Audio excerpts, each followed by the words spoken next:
मित्रों नमस्कार, मैं हूं राकेश कुमार। आप देख रहे हैं मत अभिमत। मित्रों, बजट सत्र चल रहा है और इसमें जो बातें आ रही हैं वो देखने के बाद कभी कभी लगता है कि सरकार की नीति जो युवाओं को नौकरी देने की बात करता है, बिहारी युवाओं को के भविष्य को बनाने की बात करता है, वह ऐसी नीति क्यों बनाता है जिससे बिहार के युवा नौकरी से वंचित हो जाएं। यह नैतिकता कहाँ से आती है कि एक तरफ ये कहा जाता है कि बिहार के युवाओं को नौकरी दी जा रही है, नौकरी दी जाएगी, और दूसरे तरफ इस तरह की नीति बनाई जाती है जिससे वो इससे वंचित हो जाए। जी, मैं बात कर रहा हूँ डोमिसाइल नीति की। चूँकि आपको याद होगा कि पिछले दिनों परसों ही जब बजट सत्र चल रहा था, उसी में भाई वीरेंद्र ने, जो आरजेडी के विधायक हैं, उन्होंने डोमिसाइल नीति पर बात की और प्रश्न पूछा। ध्यानाकर्षण के तहत ये प्रश्न पूछा गया था और इस पर जो मंत्री महोदय हैं उन्होंने बड़ा गोल मटोल जवाब दिया था।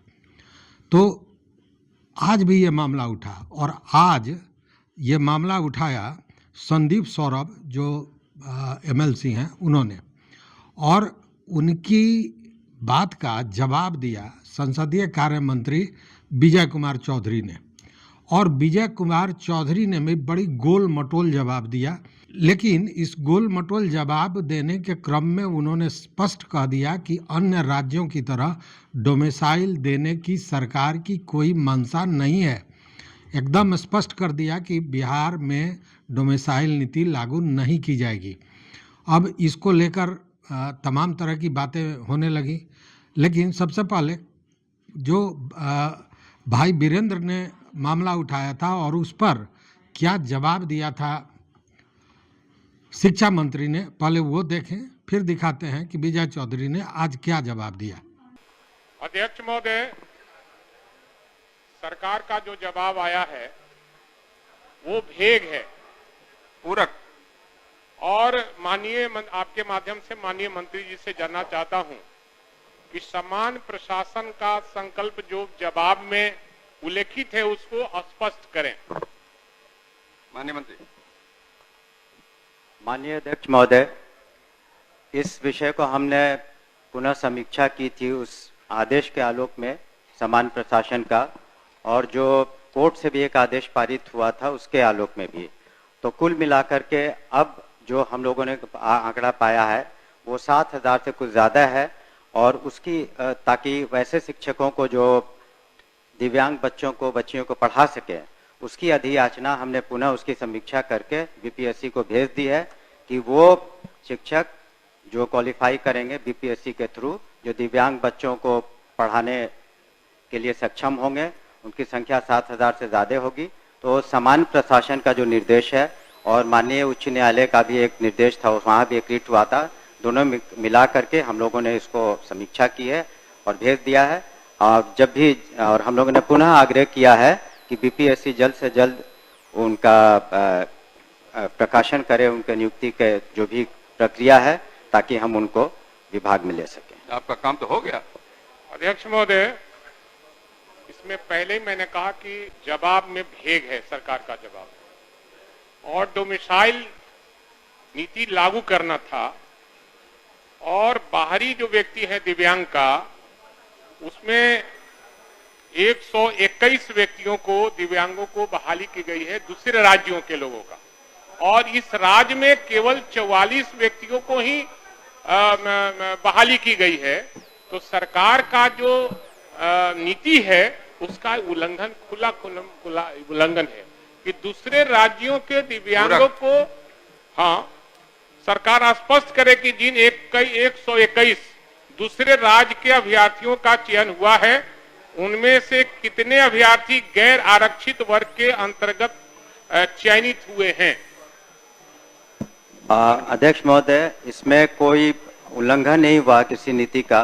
जो नीतियां बनी थी पूर्व में जो नियुक्तियों की, तो उसी का अनुपालन हुआ है। जहां तक उसमें उन्होंने डाटा मांगा है अलग अलग कैटेगरी का, मैं आपको अलग से दे दूंगा, लेकिन जो नीति निर्धारित है उसी के तहत नियुक्तियां हुई है। ये अलग बात है कि वहां पर संख्या ज़्यादा है, इसलिए हम लोगों ने पुनः समीक्षा की, जैसा कि हमने बताया कि 7,000 से ज़्यादा इस बार हम लोग नियुक्तियां करेंगे। तो देखा आपने, बड़ी चतुरता से मंत्री महोदय ने अपना जवाब दिया भाई वीरेंद्र के प्रश्न का। और आज जब संदीप सौरव ने ये बात उठाई कि डोमिसाइल नीति जब अन्य राज्यों में लागू है, जहां बिहार के छात्र, बिहार के अभ्यर्थी आवेदन नहीं कर सकते हैं, नौकरी नहीं ले सकते हैं, तो फिर बिहार में ऐसा क्यों? इस पर विजय चौधरी ने बड़ी चतुरता से, बड़ी होशियारी से ये कहा कि जितने भी रिजर्व पोस्ट हैं, जो रिजर्व श्रेणी में आते हैं, उसमें डोमिसाइल नीति लागू रहती है। मतलब कि लगभग वो 60% है जो रिजर्व है, तो वहाँ तो ऑलरेडी डोमिसाइल नीति है। इसीलिए मैक्सिमम जो 60% है, मतलब मैक्सिमम लोगों को डोमिसाइल नीति का लाभ मिल रहा है। और अन्य राज्यों के आधार पर बिहार में डोमिसाइल नीति को लागू करने का कोई मंशा अभी नहीं है, कोई विचार नहीं रखती है सरकार। देखिए क्या कहते हैं विजय चौधरी। श्री संदीप सौरभ। माननीय अध्यक्ष महोदय, मैं प्रस्ताव करता हूं कि यह सभा राज्य सरकार से अभिस्ताव करती है कि वह बिहार के युवाओं के लिए नौकरियों में अवसरों को सुरक्षित रखने हेतु झारखंड, पश्चिम बंगाल, उड़ीसा, उत्तर प्रदेश, मध्य प्रदेश, हरियाणा, हिमाचल प्रदेश, महाराष्ट्र, तमिलनाडु जैसे राज्यों की तर्ज पर बिहार की सरकारी नौकरियों में स्थानीय निवासियों के लिए आरक्षण नीति अर्थात डोमिसाइल नीति को लागू करे। माननीय मंत्री सामान्य प्रसाद। महोदय, इस तरह के नियम को दूसरे राज्यों के देख के लागू करने का तो विचार नहीं है, लेकिन सरकार का ये नियम है कि जितने आरक्षित वर्ग की रिक्तियां हैं, जो लगभग 60% हो जाती हैं, वो सिर्फ इसी राज्य के लोगों के लिए आरक्षित है। जितनी आरक्षित वर्ग की रिक्तियां हैं, उसमें इसी राज्य के छात्र या अभ्यर्थी नियुक्त होते हैं। इसलिए लगभग 60% सरकारी नौकरियों में अभी भी राज्य के अंदर के आते हैं और पूर्ण रूप से दूसरे राज्यों की तर्ज पर लागू करने की योजना नहीं है। इसलिए माननीय सदस्य से आग्रह किया अपना प्रस्ताव सरकार ने अपनी अध्यक्ष स्पष्ट की है कि अपना संकल्प वापस लेना चाहते हैं। अध्यक्ष महोदय, सरकार करे कि आरक्षित श्रेणी में दूसरे राज्य के नहीं है, महिलाओं में है और दिव्यांग श्रेणी में बड़ी संख्या में बिहार से लोगों से ज्यादा दूसरे प्रदेश के हैं। सरकार ने पूरी स्थिति स्पष्ट की क्या महोदय, TRE 1 के समय सरकार ने डोमिसाइल लागू किया था। जब लागू हो सकता है एक बार, उसका भी क्लैरिफिकेशन जा रहा है। महिलाओं और दिव्यांग जो है वो हॉरिजॉन्टल रिजर्वेशन में आता है, मतलब क्षैतिज आरक्षण।